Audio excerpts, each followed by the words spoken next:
구속 역사적 성경 연구 모세오경 창세기와 구속 역사에 관한 이해. 지난 시간에는 타락과 구속사를 살펴보았습니다. 계속해서 오늘 시간에는 아브라함 언약에 대해서 살펴보도록 하겠습니다.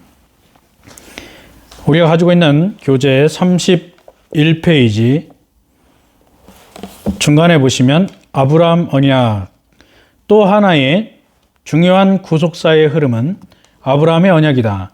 하나님은 아브라함에게 후손들과 땅의 언약을 주시고 그가 열국에게 축복의 근원이 될 것이라는 약속을 주셨다. 우리가 성경을 읽다 보면 하나님께서 아브라함을 부르시고 아브라함에게 언약을 주시는 내용들이 등장하게 됩니다. 그래서 창세기 12장을 보통 아브라함을 부르시는 소명, 그리고 하나님께서 아브라함을 부르셔서 그에게 약속을 주시는 내용으로 이해합니다. 그러나 아브라함의 인생을 보게 되면 창세기 12장뿐만이 아니고 창세기 15장에도 하나님이 약속을 주시고 17장에도 약속을 주십니다. 그래서 아브라함의 인생을 보면 하나님께서 계속해서 약속을 주시는데 그 약속들이 계속 반복해서 나타나는 것을 보게 됩니다. 그 약속들을 간추려 보게 되면 후손에 대한 약속, 땅에 대한 약속, 나라에 대한 약속, 복의 근원에 대한 약속입니다. 하나님께서 아브라함에게 후손을 번성하게 해주시겠다는 약속과 그에게 땅을 주신다는 약속, 그리고 그의 후손들에게 나라를 이루도록 해주겠다는 약속, 그리고 아브라함에게 복의 근원이 되게 해주겠다는 여러 가지 약속들을 주시는 것을 발견하게 됩니다. 그 약속대로 이삭이 출생하게 되고 그를 통해서 이스라엘 나라가 이룩되는 것이죠. 이스라엘이 가나안 땅을 차지하고 이방의 개별적인 사람들 얼마가 이스라엘의 하나님께 돌아오게 됩니다. 이것이 구약 성경의 내용입니다. 대표적인 인물들이 기생 라합이라고 할 수 있죠. 여호수아 2장과 6장에 보면 여리고성이 무너진 다음에 기생 라합이 이스라엘 백성 안으로 들어오게 되고, 룻기서를 보게 되면 모압의 여인인 룻이 이스라엘 백성들 안으로 들어오게 됩니다. 열왕기하 5장에 보면 아람의 군대 장관이었던 나아만이 이스라엘 백성 안으로 들어오게 됩니다. 이것은 하나님의 혈통, 아브라함의 혈통이 아니지만 이방인들 가운데서도 하나님께서 부르신 자들이 얼마든지 구원받아서 하나님의 백성으로 들어올 수 있게 된다라고 하는 것을 보여주는 것이죠. 그래서 그들 전체가 하나님의 백성을 이루게 되고 나라를 이루게 되는 것입니다. 이것이 바로 하나님께서 아브라함에게 주셨던 언약이 넓은 의미에서 성취되고 진행되어 간다는 것을 알 수 있습니다.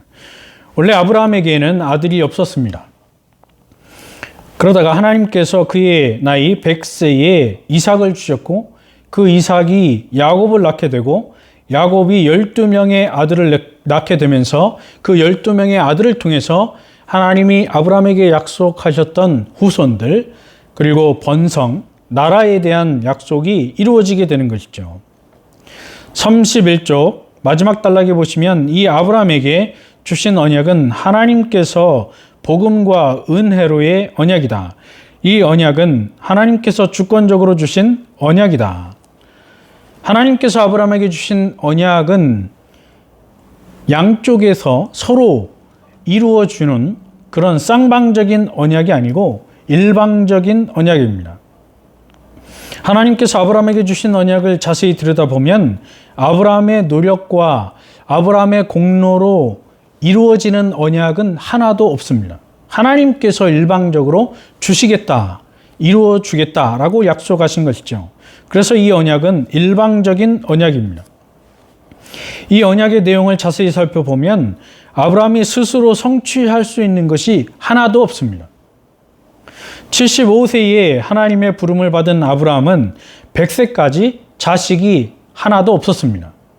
물론 인간적인 방법으로 사라의 요구에 의해서 하갈과 잠자리를 했고 이스마엘이라고 하는 아들을 낳았지만 하나님은 이스마엘을 약속의 아들, 아브라함의 아들로 인정해 주신 적이 단 한 번도 없습니다.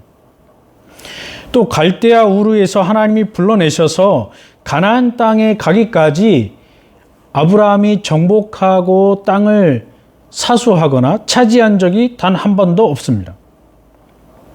가나안 땅에 내려가기는 했지만 하나님께서 가나안 땅을 아브라함에게 이것은 너의 땅이다 라고 주시고 그 땅에 나라를 이루도록 만들어 주신 일이 없습니다. 복의 근원도 역시 마찬가지이죠. 아브라함 스스로 복의 근원이 되거나 그러한 노력을 한 일이 없습니다. 물론 노력한다고 될 수도 없는 것이죠. 아브라함이 자신의 노력으로 이룰 수 있는 언약이 아니었습니다. 하나님께서 그를 주권적으로 선택하시고 그에게 주신 언약이었습니다. 그래서 이 언약의 성취도 역시 하나님의 손에 달려 있다라고 하는 것이죠. 그래서 하나님께서 아브라함에게 주신 언약을 우리는 은혜의 언약이라고 부릅니다. 그러니까 하나님이 아브라함에게 주신 언약은 하나님의 은혜, 하나님의 은혜성을 가지고 있다라고 하는 것을 볼 수 있습니다. 32쪽 두 번째 단락에 보시면 하나님께서 아브라함에게 언약을 주시고 의무를 부여해 주셨다. 즉 하나님의 백성으로서의 의무이다. 그것은 성별이다. 하나님께서 아브라함에게 언약을 주시고 그에게 의무를 부여해 주셨습니다. 우리가 성경을 읽다가 혼동하는 것이 의무라고 하는 것을 구원의 조건으로 착각하는 경우가 많아요. 하나님께서 이미 하나님이 믿음을 주시고 구원해 주시고 자기의 백성 삼아 주시고 언약을 주십니다. 그러면 그 백성으로서 하나님의 구원받은 백성으로서의 의무와 책임이 있는 것이지 그 의무와 책임을 다한다고 해서 하나님의 백성이 되는 것이 아닙니다. 그런데 의무를 구원의 조건으로 착각하는 경우가 대단히 많다는 것이죠. 하나님이 아브라함에게 의무로 주신 것은 어려운 것이 아니고 또 복잡한 것이 아니고 간단한 것입니다. 그것은 성별이라고 하는 거예요. 성별. 다시 말해서 거룩이라고 하는 것이죠. 하나님의 구원받은 백성답게 거룩하게 살아가는 거예요. 세상과 구별되게 살아가는 것입니다. 그것이 바로 할례로 나타나는 것입니다. 언약의 약속들을 자세히 보면 구체적으로 축복이 나오고 왕이 나오고 왕국과 백성이 나오고 땅에 대한 것이 나옵니다. 하나님께서 아브라함에게 주신 축복은 신약으로 건너가게 되면 예수 그리스도 안에서 주어지게 되는 구원에 대한 예표, 그림자라고 할 수 있습니다. 하나님께서 아브라함에게 약속하신 왕이라고 하는 것은 장차 아브라함의 후손으로 오게 되는 다윗을 의미하는 것이고 장차 신약 성경으로 넘어가게 되면 다윗의 후손으로 오시게 되는 메시아, 예수 그리스도를 말하는 것이죠. 하나님께서 아브라함에게 약속하신 왕국과 백성은 장차 아브라함의 혈통으로 태어나게 되는 이루어지게 되는 이스라엘 백성들을 말하는 것이지만 신약으로 넘어가게 되면 예수 그리스도 안에서 완성되는 하나님의 나라를 말하는 것입니다. 그리고 하나님께서 아브라함에게 약속하신 땅에 대한 언약은 문자적으로 혹은 아브라함 시대에 가까이 보게 되면 가나안 땅을 말하는 것이지만 신약으로 넘어가게 되면 예수 그리스도 안에서 완성되는 하나님의 나라, 새 하늘과 새 땅을 말하는 것입니다. 그래서 하나님이 아브라함에게 주신 이 약속들은 아브라함 당대에 그치는 것이 아니고 끝나는 것이 아니라 먼 미래 신약까지 이어지게 되고 신약에 오실 예수 그리스도 안에서 완성된다라고 하는 것을 보여주고 있는 것이죠. 32쪽 세 번째 단락에 보시면 하나님께서 아브라함에게 주신 언약은 이러한 부분에서 성취되었다. 그러나 이 모든 약속은 궁극적으로 신약에 예수 그리스도 안에서 성취된다. 그래서 고린도후서 1장 20절에 보면 하나님의 약속은 얼마든지 그리스도 안에서 예가 되니 그런즉 그로 말미암아 우리가 아멘하여 하나님께 영광을 돌리게 되느니라. 하나님이 주신 하나님의 모든 약속은 그리스도 안에서 이루어지고 성취된다라고 하는 것입니다. 그것을 사도 바울이 고린도후서에서 강조하고 있는 것이죠.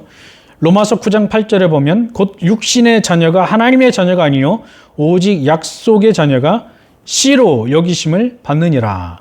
그러니까 하나님이 아브라함에게 약속하셨던 그 후손에 대한 약속, 나라에 대한 약속은 아브라함의 혈통으로서 이루어지는 것이 아니고 오직 약속의 자녀, 그리스도 안에서 구원받은 하나님의 백성들이 아브라함의 후손이 된다라고 하는 것을 사도 바울이 강조하고 있습니다.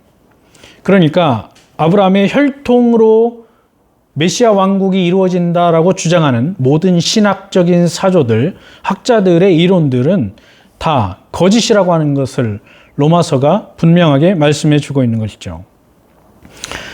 32쪽 네 번째 단락에 보시면 이제 창세기의 결론이 나옵니다. 창세기는 단지 기독교 경전의 첫 번째 책이 아니라 뱀에 대한 이야기, 단순히 아브라함, 이삭, 야곱, 요셉에 대한 이야기가 아니라 이스라엘의 고대 역사만이 아니라 창세기의 의미와 중요성은 하나님과 연결되어 생각해야 한다. 그러니까 창세기를 읽을 때 인물들을 추적하는 것 물론 가능한 이야기지만 그 인물들을 추적하는 데서 그치면 단순히 위인전에 그치고 오늘날 기독교와는 전혀 상관이 없는 고대 이야기가 되고 만다는 것이죠. 창세기의 의미와 중요성은 반드시 하나님과 연결이 될 때만 유효하다라고 하는 것입니다. 하나님께서는 자기의 뜻대로 천지를 창조하시고 인간을 창조하셨다. 32쪽 마지막 단락입니다. 그리고 인간에게 대리왕으로서 모든 창조 세계를 다스리게 하셨다. 그러나 인간이 범죄함으로 그 모든 권리와 복을 상실하게 된다. 결국 하나님의 저주를 받아 가장 비참한 존재가 되고 말았다. 그러나 하나님은 그런 인간에게 구속의 언약을 주신다. 33쪽 첫 번째 단락입니다. 그 구속의 언약은 하나님께서 이루어 가시는 것이다. 그러니까 인간이 협력해서 하나님 50%, 인간이 50% 협력해서 하나님의 언약을 이루는 것이 아니고 100% 하나님께서 이루어 가시는 것입니다. 그리고 그 언약대로 신약의 구속자이신 예수 그리스도를 보내주신다. 구속자 예수 그리스도 안에서 하나님의 언약은 완성된다. 그러니까 구약의 모든 언약은 신약에 오시는 예수 그리스도 안에서 종결되고 완성되고 성취된다는 것이죠. 그래서 예수님께서 요한복음 19장 30절에 보면 십자가상에서 내가 다 이루었다라고 말씀하고 돌아가십니다. 여기서 예수님께서 선언하신 다 이루었다라고 하는 것은 구약에 하나님이 약속하신 모든 언약을 다 완성했다, 다 끝마쳤다, 다 이루었다라고 하는 의미입니다. 그 과정의 출발점이 바로 우리가 공부했던 창세기입니다. 그 구속사는 결국 하나님 나라의 완성으로 이어지게 되는 것이죠. 그래서 창세기를 하나님 나라의 시작 혹은 하나님 나라의 서막이라고 부를 수 있는 것입니다. 다른 표현은 이것을 구속사의 시작이라고 부릅니다.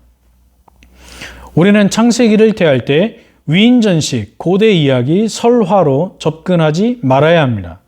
실제 역사 속에서 하나님께서는 인류를 어떻게 사랑하시고 얼마나 사랑하시는가를 발견하게 되는 것이죠. 그 하나님께서 구속의 역사를 진행해 나가시는 과정을 창세기를 통해서 우리는 확인할 수 있고 배우게 되는 것입니다. 그런 의미에서 우리는 창세기를 두근거리는 마음으로 읽고 연구하고 설교해야 할 것입니다. 자, 이렇게 해서 구약 역사적 성경 연구 창세기와 구속 역사에 관한 이해를 마치도록 하겠습니다. 감사합니다.